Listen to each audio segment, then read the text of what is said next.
I wanted to come on here and briefly talk about this because this has been literally been talked about on social media for the last few hours. And if you can see in the logo in the background, it says the Shade Room, and I'm gonna get on that in a little bit. So Rolling Stone every year puts out this list of the 200 greatest singers of all time. I think they do it just about every year, and every year the list seems to change. Now, I said that this is nothing more than a pander list. And the reason why I say that, and I tried to find 2021 so I could compare the two and put them side by side so you can see for yourself. But 2021's list looks nothing how they have it for 2022. Or is it 2023? I don't know. Listen, I'm recording this on the 1st of January, 2023. I'm still trying to get in the groove of referring to this year as 2023 and not 2022. Bear with me. But just know that the top 10 did not look like this. It looked very, I guess you could say, PC. And Whitney Houston wasn't even in the top 5, I don't think. I think she was like where Stevie Wonder is. Like, that's how I remember seeing it. So they literally did a whole switcheroo with this list.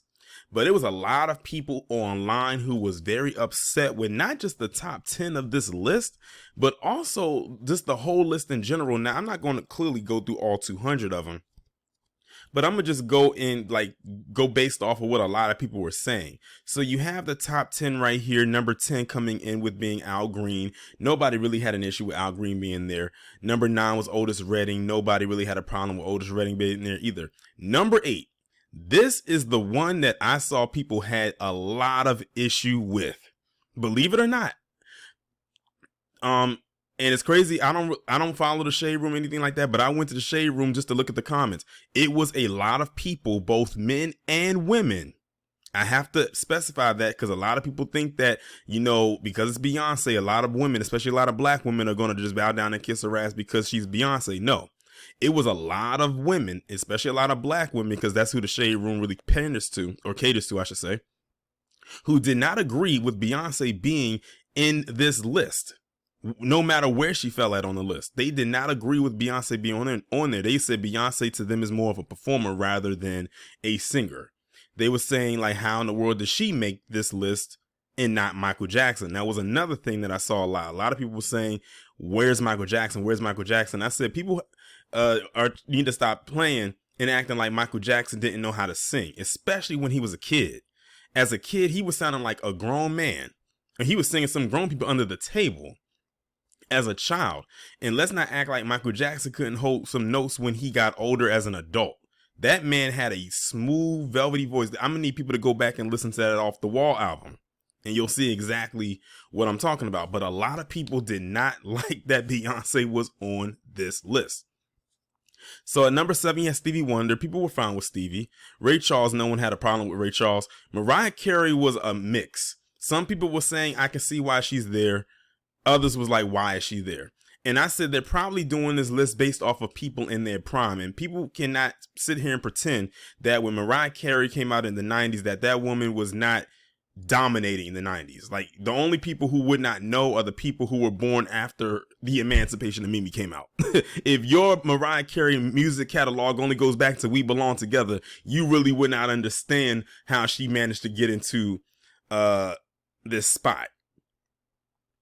The Billie Holiday, people really didn't have an issue with Billie Holiday being there. Sam Cooke, people was fine with Sam Cooke. Now, here's where another issue came in when it came to number 1 and number 2 with Whitney Houston and Aretha Franklin. Nobody had an issue with Aretha or Whitney being on the list, but they would have preferred that Whitney be number 1 and Aretha be number 2. I see why they made Aretha number 1, because Aretha is considered the Queen of Soul. So I know why they put her there. But in my honest opinion, Whitney Houston had a voice, in my opinion, that was vastly better than Aretha. Again, that's not taking anything away from Aretha Franklin whatsoever. Because we all know that Aretha Franklin had some hits. She broke down barriers, especially for black women in the music scene back, especially during that time. But Whitney Houston, that woman could sing a phone book and turn it into a hit.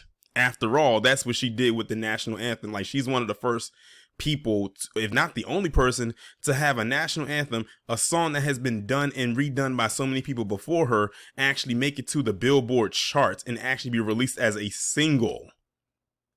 Like, it's literally copyrighted under her name. If you like use it in a video, it'll put a little copyright claim right there saying, oh, because it's her, because it's like literally listed down as a recording. It even got played on the radio a couple of times. That's just how great her rendition of that song is. A lot of black people said they don't like the song, but if they listen to Whitney's version of it, you know, they'll be fine with that. So, like I said, people didn't have a problem with Aretha being on the list, but they would have preferred if she was number 2 and Whitney be number 1. But again, I know why they made it like that, because of the titles. But I said before I made this video that this was nothing more than a pander list. Because if you look at the list, what is the common theme?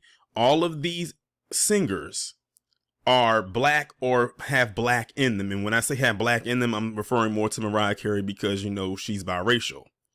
So this to me, like, again, is nothing more than a pander list. But even with them doing that, because again, this is Rolling Stone, they still got it wrong. And the thing is, we wasn't asking for, or even really demanding anything that they, you know, pander to us, because it is what it is. But you knew people was going to critique this list. But again, it wasn't as heavily critiqued this time around as it compared to was last year, or the year before, whenever it was. That one was absolutely horrible. It was like, who in the world came up with this list? But again, the real critiques came from, why is Beyonce on the list? They said that they could have took her out and put Michael Jackson there. Some people had some issue with Mariah being there. Some people didn't. Hers was like a toss-up. It was a 50-50. And then the other issue was Whitney should have been number 1 and Aretha being number 2. So it really wasn't really a bad, you know, list as far as much critique, but there was some critique. But I know a pander list when I see one, and this was definitely it. Now, you heard me mention Michael Jackson. So you're probably wondering, where in the world did Michael Jackson fall on this list? Because he did fall somewhere. It wasn't the top 10, but he did fall somewhere on the list. So we about to find out, where exactly did the king of music fall on this list. There you go. Out of a list of 200 greatest singers of all time, Michael Jackson, the king of music, because I refuse to just label him under the king of pop, landed at the number 86 spot of greatest singers of all time. Now, if it comes to greatest performers, they definitely would have bumped him up into the top 10, because that's literally where they're trying to keep him in the box as far as performance goes, as entertaining goes. They just put him in as far as performers. But people, like I said, people be sleeping on Michael Jackson's vocals. I don't think I can go a day without listening to at least one MJ song, no matter where in his catalog it is. And it's a pretty lengthy one. You want to go back to the Jackson 5 days, to when they became the Jacksons, Off the Wall, and all the rest of them. Even the cuts that didn't even become singles are some of the good ones. But that's where they placed them at, number 86. Now, I'm not surprised, because remember, this is the same Rolling Stone that tried to give the title of the new king of pop to Harry Styles. Now, I don't know if Harry Styles even falls in this list, but I'm going to tell you this. He better not fall anywhere underneath 86. I'm going to tell you that right now. He better be 100 and something, damn near to 200, if he's even on the list. But yeah, I just wanted to come on here and make this quick video about this. Like I said, this is like a throwaway type of video. It's kind of, I guess you could say, just falls into the realm of entertainment, but it was just something that stuck out to me when I saw the list immediately. I said they trying to pander to black people, because there was some black people that was complaining about the last list that looked kind of shaky. And it did look really shaky, considering. And shout out to Dewan B, because I actually tagged him in that list that y'all just saw before I pulled up Michael Jackson's picture. And I told him and asked him, can you please pick this apart? Because as a person who is a music historian, especially when it comes to black music, specifically black American music, he could pick that whole list apart. And he might even go even further and start going through the entire list of 200 just to see what else is there to pick apart, because I'm guaranteeing that it's quite a bit.